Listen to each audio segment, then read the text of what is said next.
Ever since I got into trekking, my eyes were set on Mount Kilimanjaro.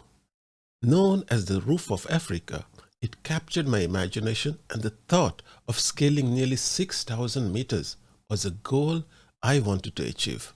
I did my first high altitude trekking in 2011 when I did a 7-day trek in Kashmir, India. The trek took us through lush valleys, spectacular lakes, and frozen mountaintops. I fell in love with trekking and the idea of exploring remote locations that are inaccessible to most. I knew a trek to Mount Kilimanjaro would require good preparations and advanced planning. This year, I made the decision to just do it. After extensive research, I narrowed down my search for the tour operator and finally selected Follow Alice. My decision was based on one critical criteria. I wanted something that would ensure a high success rate. The team at Follow Alice encourages longer routes to acclimatize to the mountain and achieve summit success. I opted for the Northern Circuit route. It's the longest route to the summit. That means it's also the most expensive. This is something you need to consider when deciding your options. This route is effectively a 9-day trek. Since all tour operators include 1 day prior to the trek and 1 day after the trek into the itinerary, you are charged for 11 days.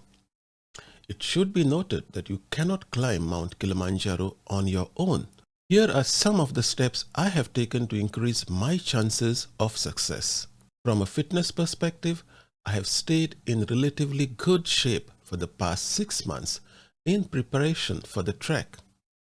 Besides going to the gym regularly, I also did mini treks in India to make sure my body is accustomed to climbing.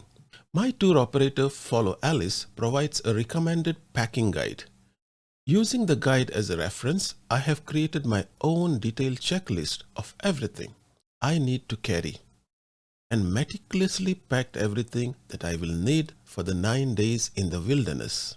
I added 2 extra days before the trek to ensure I'm acclimatized and well rested before I start the trek. I also visited the government hospital to get all the mandatory vaccinations as well as anti-malaria tablets. I believe I have done everything I possibly could to ensure success. And hey, as long as I'm going to Tanzania, why not explore Tanzania wildlife? Follow Alice has arranged for me a 2-day safari immediately after my trek. If everything goes according to plan, it promises to be an exciting 2 weeks.